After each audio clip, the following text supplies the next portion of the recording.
Oops. Well, I appreciate being invited here. It's an incredibly beautiful place. You guys have been keeping this a secret too long from the rest of us, but I appreciate being able to be here. So I could have given a talk on the vote fraud stuff. I actually, when I was in the Department of Justice, I actually worked on that a little bit, but you get gun control today. So what I'm going to try to do is, first of all, just kind of show you a short video that kind of talks about how people get a lot of the information that they get about guns from popular media. And then what I'm going to do is spend a little bit of time going through some graphs that you may have seen in the New York Times or in other places, and just kind of explain to you a little bit what's behind the numbers and how maybe the graphs that you see in those places might be misleading. And then, depending on how much time we have, I'll go through and talk about some of the proposals that President Biden's been putting up on guns. So just to start here, it says Hollywood hates guns. Well, they like them and shoot them up movies. But as soon as it comes to a good civilian using a gun for self-defense, Hollywood turns anti-gun. She shot herself. Why the gun over? Hollywood constantly portrays people who hate guns. I'm not a huge fan of weapons. Now do you see why I don't like guns? You don't like guns either. I'm not a big fan of guns. I don't like Why'd I leave the FBI? Guns, mainly. It's almost as if they're trying to condition people to hate guns. In Hollywood, even Navy SEALs warn against owning guns. You need a gun to protect the kids when you're not around. You'd be dangerous to yourself and to the kids. The wise law enforcement expert constantly urge people not to use But them. in my experience, the problem with carrying a gun is that eventually it will go off. But Hollywood gets this backwards. In real life, police strongly support civilians owning guns and carrying them for self-defense. A recent survey by the National Association of Chiefs of Police polled thousands of sheriffs and chiefs of police. 76% believe that qualified, law-abiding armed citizens help law enforcement reduce violent criminal activity. Detroit's police chief urges people to carry guns. So good Americans who are responsible with concealed weapons can make a difference. He became chief and encouraged civilians to carry guns 6 years ago.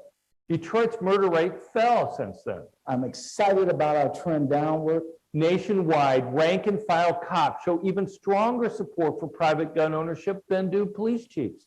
More than 90% supported civilians carrying guns. No surprise, Hollywood's cops are wrong, and real-life cops are right. Police are informed by what they see on the street every day. They know how important having a gun is to their own safety, and they know that private citizens can help. We've seen our Good Samaritan. We've seen them go to the aid to others because they were good Americans with concealed weapons permits. Many Hollywood crime show writers clearly know nothing about guns and crime. The myths they push on people are endless. What else do we know about these guns? This is the machine gun that Davis was firing at us, so-called cop killer. Stop. Since 1934, there are only 2 known uses ever of a machine gun being used in a murder. Yet Hollywood shows criminals using machine guns to outgun cops all the time. Hollywood also finds endless ways to insult civilians who are using guns. No good's gonna come from you guys running around here with assault rifles. Weird prisoners run the loose. We got a right to protect our neighborhood. Yeah, that's a job for law enforcement, not a ragtag militia. Hollywood plays to bigoted stereotypes, depicting gun owners as dumb hicks. You got one. Got a fugitive. They get off me. Now they twist it. Officers, please. Hey, let him go. That's not who we're looking for. I kept telling him that. You sure? He looks guilty as hell to me. At least check his papers. Let him go. In real life, citizen volunteers and neighborhood watch programs save lives. A 2008 U.S. Justice Department analysis found that crime fell 16% in areas that started a neighborhood watch program compared to those that did not. Some of Hollywood's bias is comical. In this show, a woman asks a federal agent if he's worried about not having his gun in a gun-free zone when he's facing professional killers. See about this no guns thing? Bad guys won't have them either. Bad guys won't have them either? Seriously? Has a bad guy ever seen a no guns allowed sign and turned around? In the show, the killers obey the signs and leave their guns behind. But in real life, gun-free zones only encourage criminals. They serve as a magnet for criminals. Virtually all the mass public shootings in the United States since 1950 have occurred in places where general citizens are banned from having guns. The Virginia Beach shooting this year was another example of this. A woman who worked at the municipal office building talked with her husband the night before the attack about bringing her permanent concealed handgun to work for self-defense. But she decided not to because of a city rule against carrying guns. She and 11 others were killed the next day by a disgruntled coworker. In another recent case, a doctor carried a gun anyway, despite his hospital's no gun policy, and he stopped a mass public shooting. As the district attorney put it, if the doctor did not have a firearm, he'd be dead today. And I believe that other people in that facility would also be dead. That real life situation would make a gripping TV story, but don't expect to see it. Hollywood bias is everywhere, and it endangers lives by misleading people on guns. So this last year, we looked at ABC, NBC, CBS, and Fox. And of the times that you see criminals using guns on cop shows, 80%, actually 81% of the time, they're using machine guns, okay? And they often refer to them as AR-15s or whatever to make it, you know, it's kind of like they're really deeply involved in trying to push certain messages to convince people of things. You know, AR-15 is a semi-automatic rifle, fires the same bullets at the same rapidity, doing the same damage as a small caliber hunting rifle. But if you watch these shows, you think that they really are the types of weapons that are used by militaries around the world, which is not the case. So what I want to try to do now is just go through some common claims that you see in the news media. So we talked about entertainment, and here's the news. So I'm going to show you some pictures that you may have seen in different news outlets. This is from Vox. They basically here show homicides by firearm homicides per million people. And you can see the United States is way up here. Then you have Switzerland, Belgium, Luxembourg, and so on. They show 12 countries here. And then here's from the New York Times. They have 11 countries. This is per 100,000 rather than per million. And the United States is 3, and then Italy. So they show 11 countries. Question is, how do you pick 11 countries to go and make the comparison? Because the ones that they pick surely make the United States look like it's an outlier in terms of deaths that are there. And again, this is firearm homicides, and you'll see in a minute why that's important. So here's the data across all countries that we have the data for homicide rates. Okay, so you can see here, blue is the average, green is the median, so that means half the countries are above, half are below, and the red there is for the United States. There are a couple things to point out here, not only that the United States is well below the average, but also below the median, and that is not all countries report homicide data. The vast majority of them do. The ones that we believe that don't, we believe have really high homicide rates. And also, there's some other things that you may not think about. Most people seem to think that homicides and murders are the same thing. Well, they're not. Homicides are murders and justifiable homicides. It's not really been obvious to me why you want to lump together both murders and justifiable homicides. You know, a robber killing a victim seems to me very different than a woman who uses a gun defensively at 2 a.m. in the morning because a rapist broke into her home there. But yet, homicides lump them together. Now, why is that important here? Well, the United States, we believe, has many more justifiable homicides than other countries do. And so that, you know, if 20% of our homicides are justifiable homicides, and you don't have that same percentage for others, then, you know, you're probably talking about us being down over here someplace. It'd be nice to make a comparison with murder across countries, but there's literally only a few countries that even report murder data. You know, in the United States, we're spoiled, and we'll maybe get into this a little bit more later, that we have such detailed crime data in the United States. So this is how it looks for homicide rates. But it looks very different when you're talking about firearm homicides. So the average is here. The United States is way up here. We're right here, okay, just a little bit below the average and way above the median. Why are we so much higher in terms of firearm homicides than we are in terms of total homicides? Notice that the graphs that I showed you before from the New York Times and what have you, they only, and you'll only see this, they only show you firearm homicide data. But there's a simple reason why we're so high in terms of firearm homicides versus homicides totally. You notice how much thicker these lines are here than here? The thing is, only about half the countries report firearm homicide data, that report homicide data. And guess which ones don't report firearm homicide data? The ones with the highest homicide rates. So let's say we were right in the middle in terms of homicides, and the top half of the homicide countries didn't report firearm homicides. We'd probably be really at the top in terms of firearm homicides. But it's only an artifact of what countries report the data. Do they ever tell you in, fine print or a footnote when they go and they show how we compare to other countries in terms of firearm homicide? By the way, only half the countries are reporting firearm homicide data, and they're the ones that have the highest homicide rates. It's probably the countries with the highest homicide rates also have the highest firearm homicide rates. It's just they're not reporting the data there. Okay, so you can see how it makes a huge difference there just in terms of what countries. There are other issues here that I could go into. One is this UN data. The UN just takes whatever numbers different countries give you. You take a country like Venezuela, for example. Their official homicide rate is like 50 per 100,000.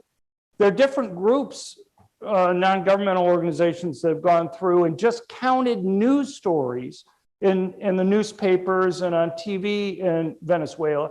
And they estimate just from counting the news stories that the true homicide rate is more than 100 per 100,000. It's not just Philadelphia and Chicago, which have reputations for kind of fudging crime data. You have a lot of countries around the world that do that. In fact, it's even worse in Venezuela. One is, it's simply impossible for the news reports to cover all the homicides. They'd have no other space in their newspapers if they covered that. And also, the government in Venezuela has been known to intimidate people not to talk to the news media outlets when a relative's been killed. If you go and talk to a news media outlet in Venezuela about your relative being killed, they will not release the body to the relatives that are there. And so that keeps it down. So even that 100 per 100,000 is probably a severe underestimate what's there. And of course, you have countries like China and Cuba, and I could go on forever about just how they have problems accurate reporting the data that's there. So this even assumes that these other countries are reporting it correctly. Now we can break it down for developed countries. Often, even if they break it down, you can see we have a lot more than 11 or 12 developed countries that are here. And usually the ones that are missing are countries like Russia and Chile and Brazil from the types of discussions that are there. Again, these are homicide rates, not murder rates. It'd make a lot more sense to have murder rates, and we'd probably be down a little bit farther that's there. One other thing just to mention briefly, and that is, it's a bit of a misnomer to talk about a US murder rate, particularly compared to most other countries. Most other countries have a much more uniform murder rate across their countries. In the United States, there's probably no other country that has murders as geographically concentrated as we have in the United States. 2%, so there's 3,140 counties in the United States. 2% of the counties, 60 of them, account for about 52% of the murders. And if you ever see what's called a murder map, which shows geographically within those counties how the murders are spread out, you'll find almost 2/3 of the murders in that 2% of the counties occur within 10-block areas. So murders in the United States are extremely geographically concentrated. It's basically drug gang activity that you see with gangs fighting against each other over drug turf and other things. But you can see how we compare against developed countries, and usually the ones that have much higher rates have been left out. Okay, now I want to kind of talk about one other type of data, and then we'll put them two together. This is from the New York Times. This shows guns per 100 people, and it's from a source called the Small Arms Survey. If you see this type of information in the New York Times or Wall Street Journal, Washington Post, or USA Today, it's always going to be from the Small Arms Survey. You know, it's an example, I think, where if somebody's the only one that's producing the data, they can kind of control the debate on these types of things. And about 6 years ago, I was reading through the Small Arms Survey report, and I said, you know, they got data for like 205 countries, but they're only having sources in their footnotes for 25 of the countries. I said, that's kind of strange. So I contacted the organization. I said, can I see your data sources for your other, 184 countries that you have there? And said, sure, no problem, we'll get it to you. And I waited a few weeks. I hadn't heard anything. I wrote them back, and they said, oh, sorry, we've been really busy. We'll get it to you soon. Waited a month. I wrote them back. Sorry, we've been really busy. Haven't been able to get it to you. So anyway, that went on for pretty much a year, and I finally realized that they weren't going to give me any of the data sources that were there. And so my group, the Crime Prevention Research Center, we've been collecting data, because in most countries you have to have a license to be able to go and own a gun. And it turns out that they're off by factors of 10 in some countries that are there. And you'll see, so like Brazil, for example, they'll go and claim that there are 18 guns per 100,000 people. First of all, it doesn't make a lot of sense to me to go and talk about number of guns per 100 people. To me, what makes more sense is to go and say what percent of the adult population has a gun. And let me put it to you this way. I could have 1% of the people own 100 guns each, or 100% of the people own 1 gun each. Both of those are going to be 100 guns per 100 people, right? But in terms of people's ability to go and use a gun defensively, probably once you get past your 17th gun or something like that, it probably doesn't make a big difference in terms of your ability to go and use a gun defensively. And if I only have 1% of the population owning a gun, it's probably pretty reasonable that the vast majority of people aren't going to be able to use guns defensively. So just an example. So Brazil, they say that there are 18 guns per 100 people. I don't even know how they got that number. But if you look at the percent of the adult population in Brazil that's legally licensed to own a gun, it's like 1/10 of 1% of the population. That's a pretty big difference. In Mexico, they claim that there's 16 guns per 100 people. If you go and look at the most recent year that the data is available for, licenses in Mexico last for 2 years, okay? In 2019, they gave out 3,000 licenses, 3,124 licenses to people in Mexico. You know, you're talking about a country with like 90 million adults that are there. And, Mexico has like 1 gun store in the country. The most powerful gun you can go and buy is a 22 caliber short round rifle since 1973. You have to pay like a $2,500 fee even to apply to be able to go and get a license to have a gun. So it's not too surprising that few people do that, but we'll get into that more later. There are lots of problems with this. So you may not think this is a big deal, but even the countries that they have data sources for, there's a difference between gun possession and gun ownership. So you take a country like Switzerland, which they say has 45.7 guns per 100 people. When this survey was done, all able-bodied males between the ages of 18 and 34 were mandated to have a machine gun in their home. Many of them also had a handgun, but it was owned by the government, okay? So you kept it in your home, but it was owned by the government. After you're 34, you can apply to remain in the militia, and the vast majority of males would do that up until age 65. And then at age 65, you're given the option to be able to go and purchase the gun that you've had in your home all this time. Well, if you have a gun in your home, but it's owned by the government, does it matter who owns it? I'll give you another example. Look at Israel. Israel, they claim only there's about 7 guns per 100,000 people. Well, I don't know how many people have been to Israel here, but a lot of people carry guns in Israel, okay? A lot of civilians, obviously military, carry guns. But one of the things that happens is that the government owns almost all the guns. You apply for a permit to be able to go and get a gun, and you may have possession of a gun and carry it around for 50 years, but the government technically owns the gun. So if I have somebody who's carrying around a gun with them as they're walking around the streets of Jerusalem or Tel Aviv, does it matter whether they own the gun, or does it matter whether they're in possession of a gun? Because if you were to just fix those two things, rather than Switzerland having about 46 guns per 100 people, they'd have about 120 guns per 100 people. Or Israel, rather than having 7 guns per 100 people, would have about 120 guns per 100 people. Both of them would have a lot more if you define it in terms of possession rather than ownership. So just another thing to take into account there.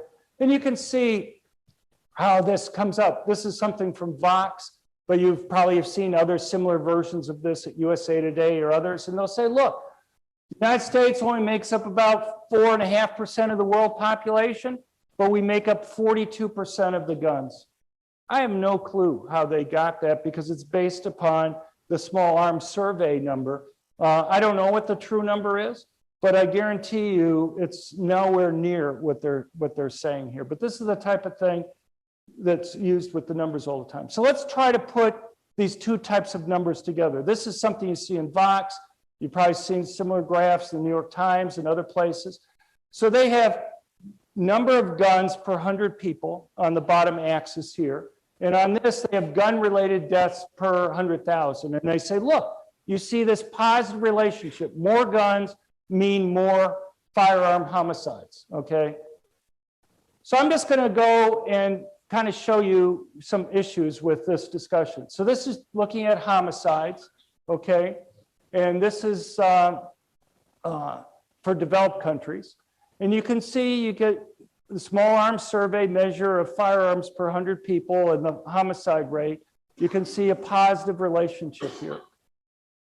Well, this line, just to kind of get geek speak for a second, that they draw all the time is what they call a regression line. And it's kind of minimizing the difference between this line and these different dots. And it's minimizing what they call the sum of the squared errors. So any dot that's a ways away from the line is given a huge weight. So the United States, way out here by itself, draws up that whole line. You can see Israel's here and Switzerland's here.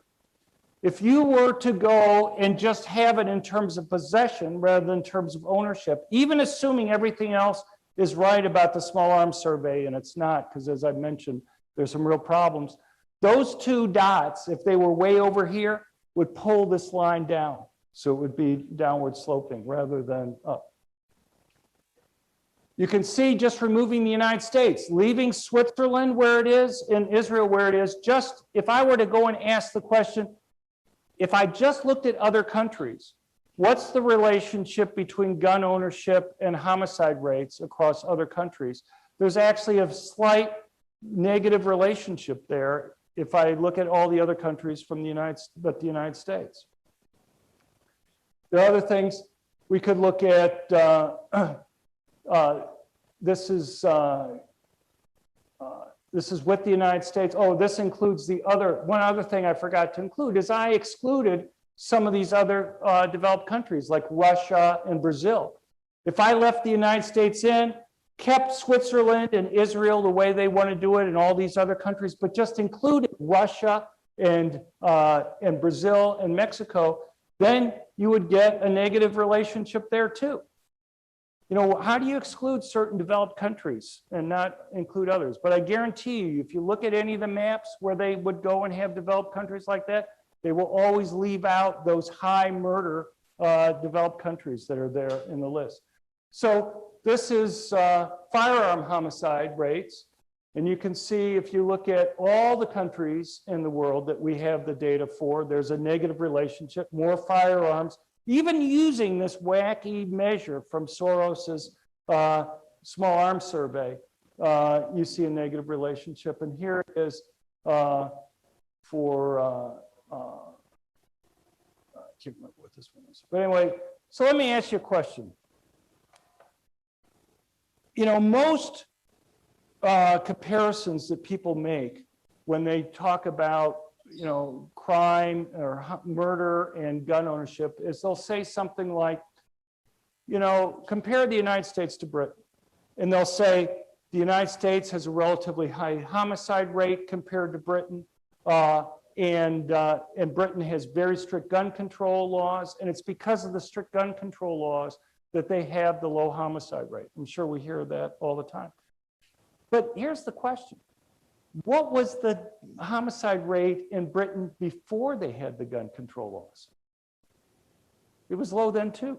In fact, what you'll see is that their homicide rates actually went up after they had the gun control. It's still lower than the United States. But there's a reason very few academics look at the type of graphs that we've been showing you here or what you see in the newspapers all the time. The newspapers find it easy just to make a comparison across places at one point in time. But they don't take into account what the murder rates were before they even had these rules. And there's a simple question that I'll ask you, and that is, can you find one place in the world, any place in the world, that's banned either all guns or all handguns and seen murder rates go down? That should be easy, right? I mean, if guns on net are bad, then banning guns, either banning all guns or all handguns, should consistently show lower murder rates, right? It should be axiomatic. You get rid of the guns, you're going to have fewer homicides. And yet, every single time, either all guns or all handguns have been banned, murder rates have gone up. How do you explain that? Well, it's pretty simple. And that is, when you go and you ban guns, who is it that obeys the rules? It's the most law-abiding good citizens who obey the rules, who are going to be disarmed. And if you take away guns from the most law-abiding good citizens relative to criminals, you actually make it easier for criminals to go and commit crimes. You know, we often talk about, you know, and we'll talk about this a little bit later, about the different types of gun control laws to stop criminals from getting guns. Do you know the major source of illegal guns for criminals? It's basically drug dealers. Drug dealers have to have guns. It's not like a drug dealer can go to the police and say, you know, this other gang stole my drugs. Can you help us get them back? What they have to do essentially is set up their own little militaries in order to protect that extremely valuable property. So they have lots of guns and they make money selling guns many times just as they go and they sell illegal drugs. So let me just show you some graphs here, because, you know, in the United States, we've experimented with bans, right? We had Chicago and Washington, D.C. had handgun bans. Washington, D.C.'s handgun ban went into effect in February 1977.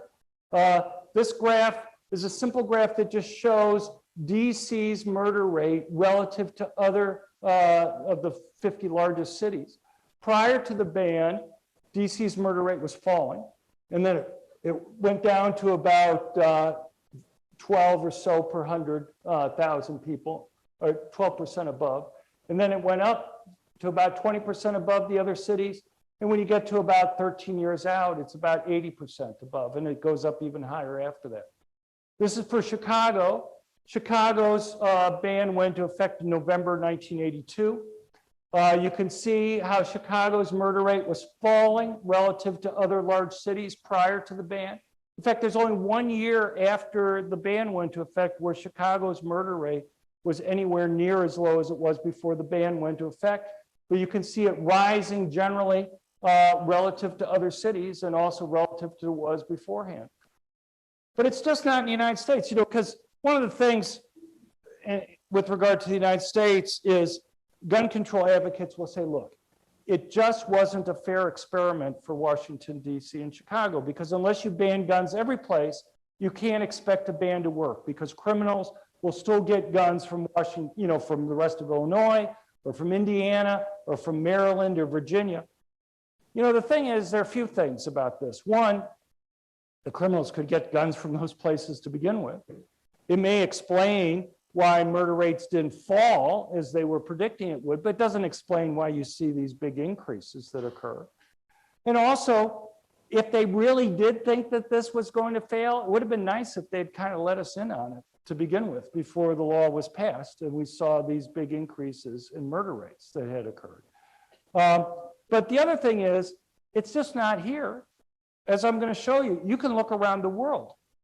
And I'm going to just show you some graphs for island nations, because if there's any ideal experiment for this, it should be where you have an island nation and there's no neighbor that they can even blame for going and supplying the guns. So this is the Republic of Ireland. Their murder rate was bouncing around here up until 1973, where they had a gun ban put in place. And you can see immediately the murder rate soared dramatically. Now, a lot of people are going to say, well, there's a lot of drug gang activity over here, and that's true.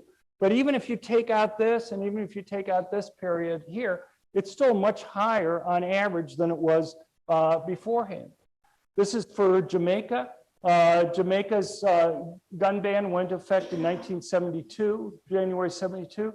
In the years before that, Jamaica's murder rate was actually very similar to the murder rate in the United States.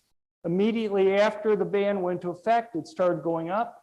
Now, there's some political violence here, and there's a lot of drug gang activity that's occurring here. But again, even if you remove those, it's still going to be much higher after the ban than it was beforehand. But you know, the drug gang activity that you're going to see people explain a lot of this stuff with in different countries, it just shows you how hard it is to go and stop criminals from getting guns, just as it is to stop them from going and getting illegal drugs that are there. Now, this is for the UK. They had a handgun ban go into effect in January 1997. And you can see in the next 8 years, there was about a 50% increase in the homicide rate in the UK. You know, they measure some things a little bit funny in different ways. One can go and say maybe it's only a 40% increase or whatever, but the official numbers show about a 50% increase. It then starts to fall after that, and you get out to about 16, 17 years afterwards, the homicide rate's about what it was before the ban went into effect. Why did it go up and then fall? Well, there's a simple reason for that, and that is within a 4-year period of time here, the UK had an 18% increase in the number of police officers. People were very upset about the surge in crime that was occurring. In fact, within just 2-year period, they had a 14% increase in the number of police officers. And this increase that you see in police officers is directly occurring when this drop starts to occur there. Not too surprising to me. But the amazing thing is you have an 18% increase in police officers after the ban, and even then you can just bring it down basically to what the homicide rate was before the ban went into effect. Okay, I could go and give you about 50 other kind of types of numbers that we've been going through, but I thought we'd talk a little bit about some of the proposals that the Biden administration has, if you're interested. So there are 3 things that the Biden administration says that they've basically been accomplishing so far. One is they're going to classify so-called stabilizing braces as class 3 weapons. That's been a big thing. Does anybody know what a stabilizing brace is? Basically, it was something that was developed for veterans who may have lost part of their hand or may have been crippled.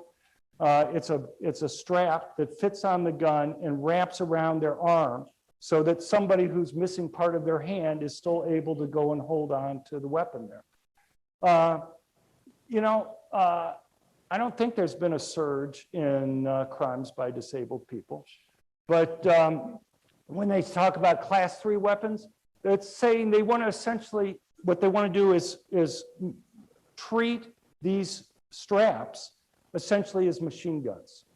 So you have to go and pay a $250 fee. It may take 9 months or a year to go through the approval process, to go and say the government's approving you to go and have this.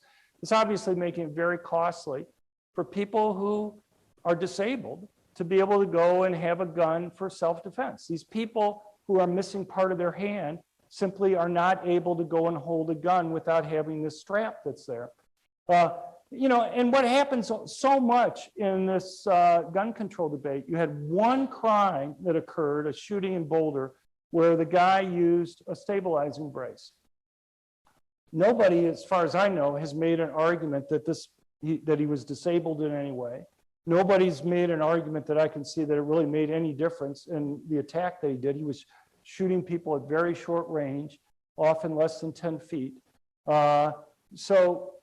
But the thing that's interesting in this is there's no discussion about trade-offs. There's no discussion about costs and benefits. What happens to the disabled people that aren't going to be able to go and use a gun defensively now? How does that compare to the number of crimes, which are virtually zero, that occur with people using stabilizing braces? Shouldn't we have some type of notion of trade-offs that are there? Because don't we care about disabled people being able to go and use a gun defensively? And then you have ghost guns. These are guns, they're essentially homemade guns. People have been doing this since even before we had a republic here. And they want to ban those.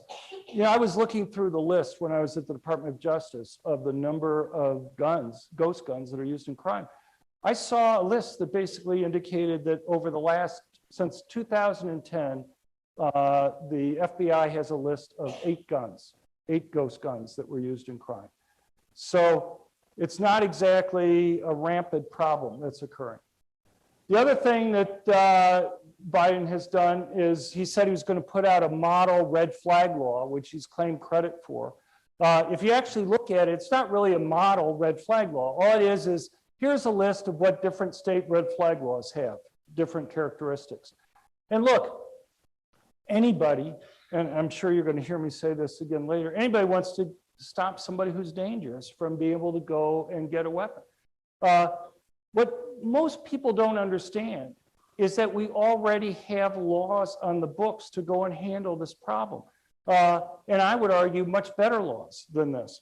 So there's a law that all the states have. It goes by different names. In California, it's called 5150. I should have looked up what it's called here in New York beforehand. A lot of states call them Baker Acts.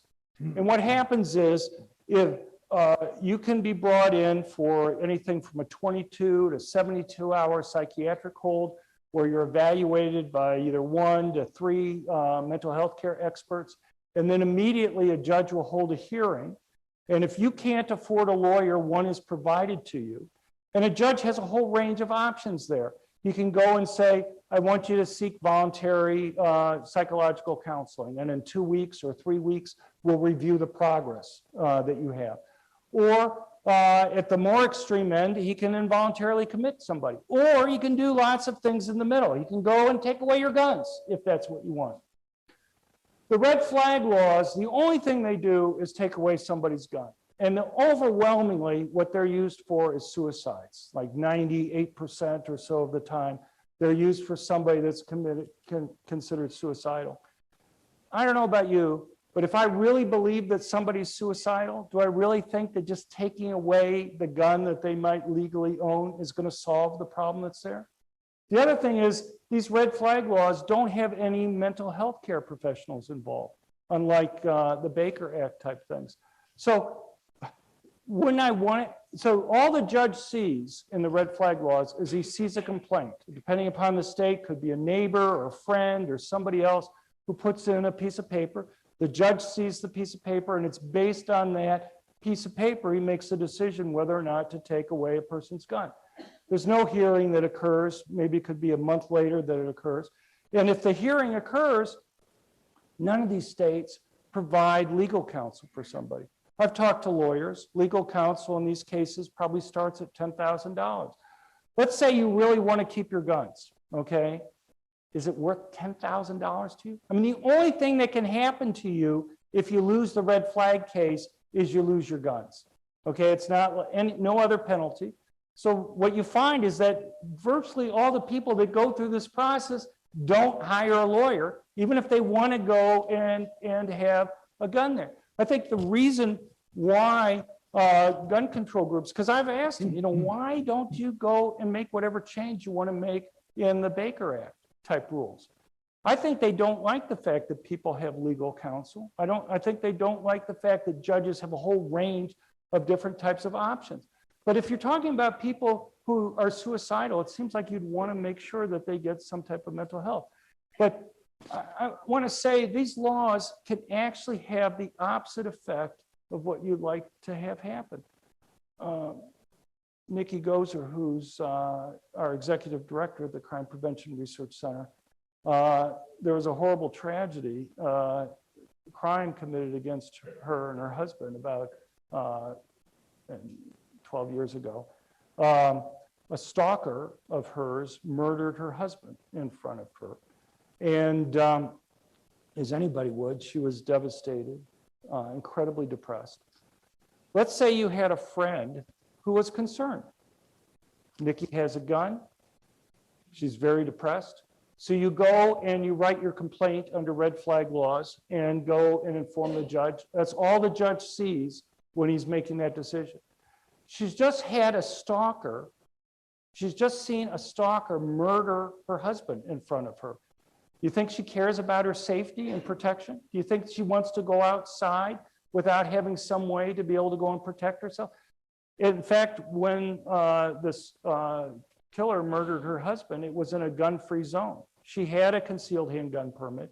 She carried it with her, but they were working that evening in a restaurant that served alcohol. And at that time, Tennessee banned people being able to go and carry permitted concealed handguns in establishments that served alcohol. So she obeyed the law. She left her permitted concealed handgun in the car. And the killer, the murderer, took advantage of the fact that she obeyed the law, and he obviously didn't. The fact that it was a gun-free zone actually made his job easier. But here's the point with regard to red flag laws. What impact would this law have on her wanting to go and talk to other people about being depressed? If you're worried that somebody, even in the best feelings about this, they care about it, there's a friend or whatever else, you can imagine this could produce a chilling impact. Just simply talking to people about being depressed can be beneficial. But it's not just her case. Let's say you're a police officer. Police officers tend to be more depressed than the general population. They commit suicide at relatively higher rates. You take away a police officer's gun, and what have you done to his job? Okay, at first he may be on desk duty, but after that he's going to lose his job. Do we really want to be in a world where police officers are afraid to share their feelings with other people? Is that going to make them less depressed to be able to be afraid to go and talk to other people? The thing with the Baker Act is that, first of all, you'd go and see a mental health care professional. In Nikki's case, she could explain, yes, she's depressed. But if you take away her ability to go and defend herself, she's going to be even more depressed. How is that going to help her in that situation? All right? And even if she can't convince the mental health care experts, she would then go before a judge immediately. And if she couldn't afford it, legal counsel would be provided. I don't think she'd have $10,000 to go be able to put up to go and defend herself, to be able to keep the ability to go and protect herself in that situation. So there's actually empirical work that shows that these red flag laws may be associated with increase in suicides. Okay, I'm being told I shouldn't talk too much longer, but I want to go through just, do what now? Yeah, well, I was told to talk for an hour. You were not talking, no. 45 minutes. And we're at 43 minutes right now. So, but I'm happy, well, you guys are going to have like a half hour at least to ask questions, and I'm happy to stay around to answer questions after that. So one of the top proposals, if you've listened to Biden's last couple speeches that he's given, is going after rogue firearm dealers. Everybody wants to stop some firearm dealer from illegally selling guns out of the back of his store, but that's not what they're really talking about here. If you actually read the discussion, is essentially It's the corporate death penalty that's going to be imposed on these dealers if they make any mistake, no matter how trivial or inconsequential, in the paperwork. So you sell 1,000 guns over 10 years, and on one of the forms, you go in the county box, write down the city name that's there. Well, that would be enough for you to lose your license, and you'd be out of business. And you know, it's kind of in the eye of the beholder for the ATF to determine what is a paperwork mistake that's there. What you're going to find is that over the next few years, a lot of gun dealers are going to go out of business. It's going to be harder to go and find guns, and it's going to be more expensive than it was beforehand. So I could go, in Biden's first talk that he gave in April on guns, I actually made a list of 24 false statements that he made. And it's the type of stuff he keeps on repeating in the other couple talks that he's given. I'm just going to go through a few of them here. One of the claims is that background check system, quote, has kept more than 3 million firearms out of the hands of dangerous people. That's simply false. What he should, and we hear this all the time, what they should say is that there have been 3.5 million initial denials, and 99% of those are mistakes. It's one thing to stop a felon from buying a gun. It's another thing to stop somebody simply because they have a name similar to a felon from buying a gun. And there's no reason these mistakes should be occurring. When I was in the Department of Justice, I saw data that indicates these mistakes overwhelmingly occur against Hispanic males and Black males. People tend to have names similar to their racial groups. And when they do these background checks, I don't know if any of you have bought guns, but you know, you fill out the 4473 form, you put down your name, I know a couple of you have bought guns. Names, social security numbers, address, birthday, race, eye color. You think they're using all that information. In the vast majority of cases, they look at roughly phonetically similar names, ignoring the middle name. So Smith with an I and Smith with a Y and an E, as far as the computer goes, they're the same, okay? And similar birthdays. And people tend to have names similar to others in their racial groups. Hispanics have names similar to their Hispanics. Blacks tend to have names similar to other Blacks. 33% of Black males in the United States are legally prohibited from owning guns just because of felony records. Whose names are their names most likely to be confused with? The data that I saw indicates that the error rate for Black males is more than 3 times their share of the population. So you have some law-abiding, good Black male who may live in a high-crime urban area who wants to go and buy a gun to protect himself and his family, and the government's making 3.5 million mistakes. There's no reason these mistakes should be made.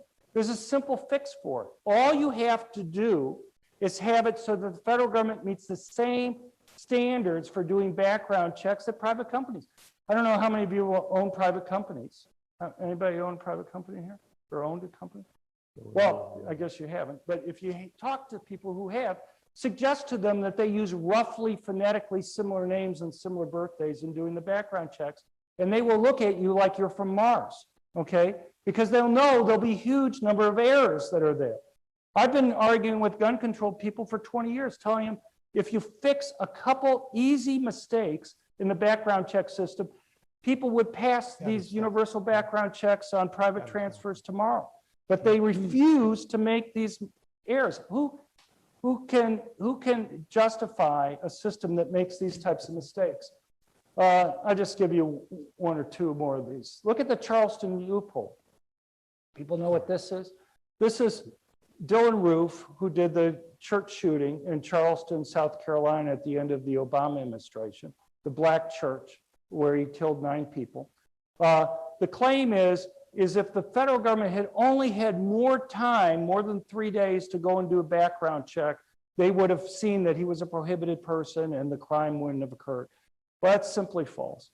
You're prohibited from buying a gun with background checks under certain circumstances. 1, you're a felon. 2, you've been convicted of certain misdemeanors, or you've been arrested but not yet convicted of a crime if the penalty for the crime would be at least 1 year or more in prison. He had been arrested but not yet adjudicated for a misdemeanor drug offense, where the maximum penalty was 6 months in jail. So they could have checked for the next 30 years, and he still would have passed the background check that was there. What they want to try to do with this background check change is allow the government to take 30 days to go and do background checks.